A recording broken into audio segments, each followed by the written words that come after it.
Hello नमस्कार दोस्तों। तो मई सीरीज़ चालू हो गई है और जो आज मंडे का एनालिसिस वीडियो है वो पहले ही डल चुका है, तो वो आप देख लीजिएगा।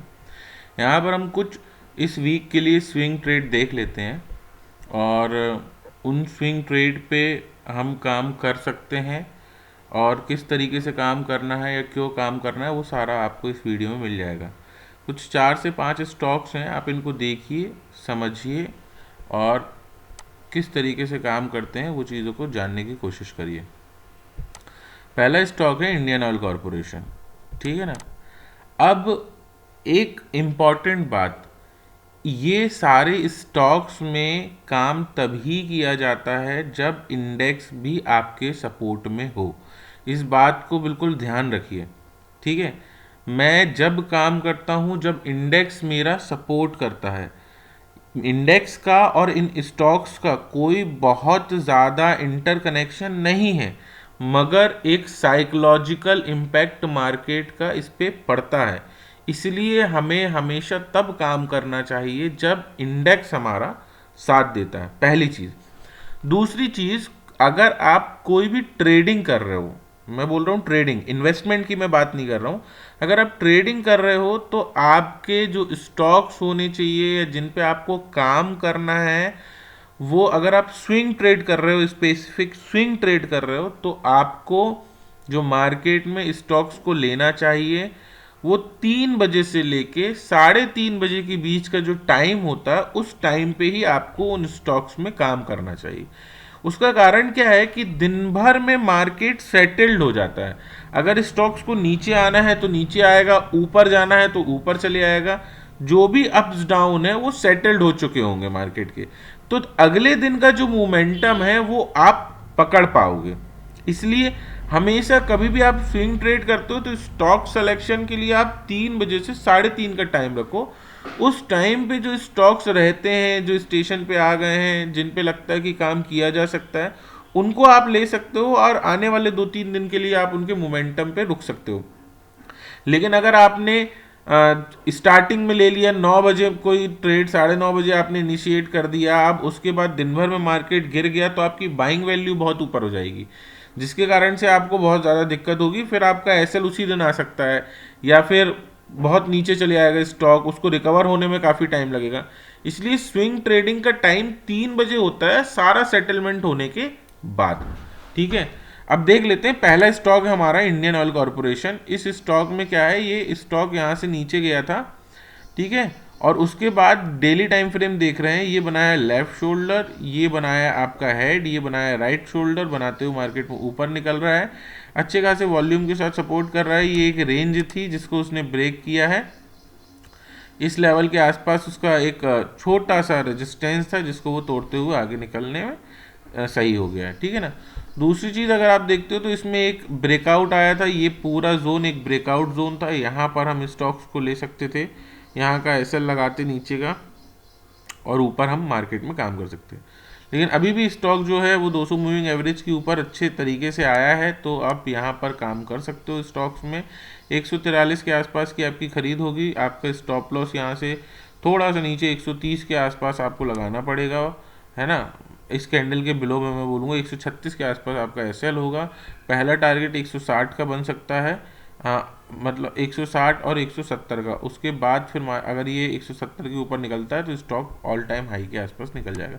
डेली टाइम फ्रेम में बता दिया कि लेने का क्यों हमको इसमें सीन समझ में आ रहा है। वीकली टाइम फ्रेम में देख लेते हैं, तो स्टॉक जो है वीकली टाइम फ्रेम में ऊपर से नीचे आया, यहाँ पर एक सपोर्ट लिया, सपोर्ट लेके ऊपर गया, वॉल्यूम बहुत अच्छे थे और अब ये इसी तरीके से आपका बनाते हुए ऊपर जा रहा है, ठीक है ना। नीचे का एसएल, ऊपर का टारगेट, ये पूरा रेजिस्टेंस जोन है 160 से 170। स्टॉक्स इस लेवल पे आता है तो आप इसको छोड़ सकते हो, ज़्यादा नहीं, 15 पॉइंट ग्रेस्प करने के हैं, लेकिन एसएल आपका यहाँ पर 10 पॉइंट के आसपास का बनेगा, 8 पॉइंट का, ठीक है। और इसको अगर हम मंथली टाइम फ्रेम में देखते हैं तो मंथली टाइम फ्रेम भी कुछ इसी तरीके की चीज़ें दिखा रही हैं। नीचे आया है, नीचे अपने सपोर्ट के पास लेते हुए मार्केट में ऊपर निकल गया है, ठीक है। सो पहला स्टॉक है इंडियन ऑयल कॉरपोरेशन। अब स्टॉक्स में क्या अंतर है मैं आपको पहले ही बता देता हूँ। ये स्टॉक आप यहाँ पर पकड़ रहे हो, बाकी सब जो स्टॉक रहेंगे वो मैं यहाँ पर आपको बताने वाला हूँ, ठीक है, ये गाड़ी भी अभी स्टेशन पे खड़ी थी इतने दिन से, आज ही निकली है। अभी आप देख लो, आज मार्केट में 3 बजे तक कुछ सेटलमेंट होता है, समझ में आता है तो स्टॉक पे आप काम कर सकते हो। दूसरा स्टॉक देख लेते हैं, रेलटेल। ये वही जगह है जहाँ पर हम अभी इसको छोड़े हैं, इंडियन ऑयल कॉरपोरेशन को हम नहीं ले पाए, तो वहाँ पर दूसरी चीज़ आपको ये आती है रेलटेल। अच्छा रेलटेल है, यहाँ पर निकला है इस बहुत जो एक जोन था, जोन को क्रॉस करके एक बार निकलने की कोशिश किया था ऊपर, फिर नीचे आ गया, फिर दोबारा निकलने की कोशिश किया, फिर नीचे आ गया, थर्ड अटेम्प्ट मार्केट में वो ऊपर निकलने के लिए कर रहा है। ठीक है, यहाँ पर आपको डेली टाइम फ्रेम में ये चीज़ें समझ में आ रही हैं। नीचे एक सपोर्ट है, ये पूरा सपोर्ट था, प्रीवियस सपोर्ट से वो सपोर्ट लेके मार्केट में ऊपर जा रहा है। ठीक है, अगर इसकी आप वीकली टाइम फ्रेम देखते हो तो वीकली टाइम फ्रेम में आपको क्या समझ में आ रहा है कि सिमिलरली 20 मूविंग एवरेज से रिजेक्शन मार्केट में इसका आया है। इसके ऊपर निकलता है तो आप स्टॉक में काम कर सकते हो, 233 के आसपास आप इसको बाय कर सकते हो। मार्केट में पहला इसका 400 के आसपास इसका क्या बनेगा, आपका रेजिस्टेंस जोन बनेगा। ठीक है, अब इसका अगर मंथली टाइम फ्रेम देख लेते हैं तो मंथली टाइम फ्रेम में क्या दिखा रहा है, ऊपर से एक रिजेक्शन ले रहा है। ठीक है, तो हो सकता है ये मार्केट में थोड़ा नीचे आके फिर ऊपर निकले, लेकिन ये स्टॉक जो है आपको कोई भी ट्रेडिंग करनी है तो मैंने आपको बता दिया, टाइम आपका 3 बजे के आसपास होना चाहिए, जो भी सेटलमेंट होगा स्टॉक्स में वो हो जाएगा। ठीक है, रेलटेल इसके बाद हम देख लेते हैं हैप्पीएस्ट माइंड। ये वही जगह है जहाँ पर आपको इंडियन ऑयल में आपको जो बाइंग करनी थी आपको नहीं मिली।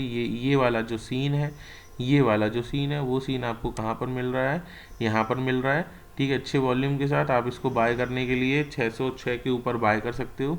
नीचे का एसएल लगाओ 560 के आसपास का, एसएल आपका 10% के आसपास का हो सकता है।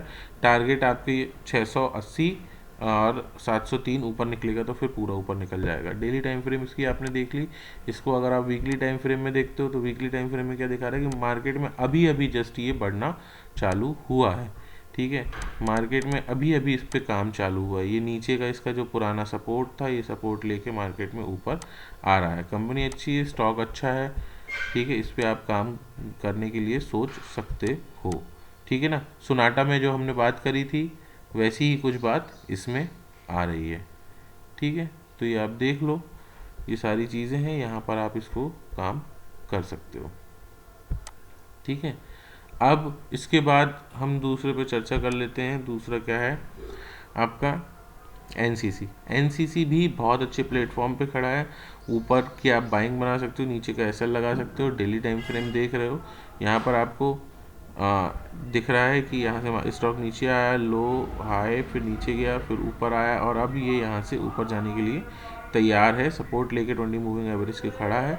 यहाँ से मार्केट आपको ऊपर के लिए दिखा सकता है एनसीसी। ठीक है, वीकली टाइम फ्रेम इसका चेक कर लेते हैं। वीकली टाइम फ्रेम में ऊपर से रिजेक्शन लिया है स्टॉक ने। ठीक है, इसके ऊपर भी ब्रेक करता है तो भी आप इस पर काम कर सकते हो। आप इंतज़ार कर सकते हो 224 225 के आसपास इसके ऊपर। अगर आपको बहुत ज़्यादा कंफर्मेशन चाहिए तो इसके ऊपर जाने के बाद आप स्टॉक में काम कर सकते हो।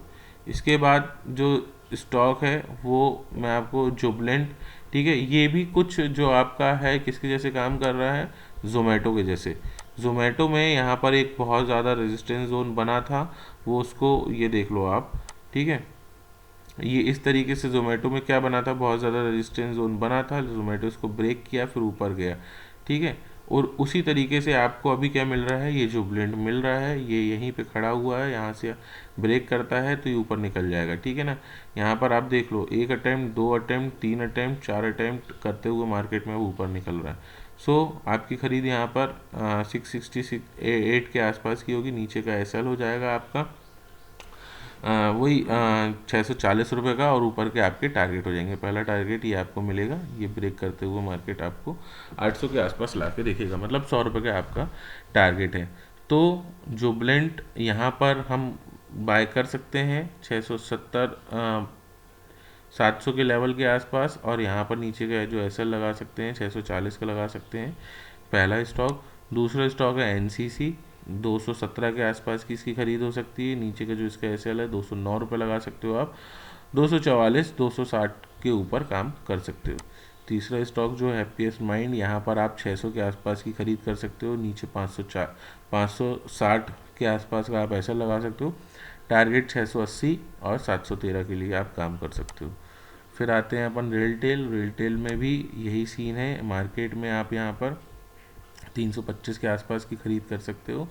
नीचे का आपका एसएल होगा 290 रुपये के आसपास, और ऊपर के आपके फिर टारगेट ये डिफाइन है 375 और 400 के टारगेट के लिए। लास्ट स्टॉक जो अपना था वो था इंडियन ऑयल कॉरपोरेशन, इसमें भी आप काम कर सकते हो।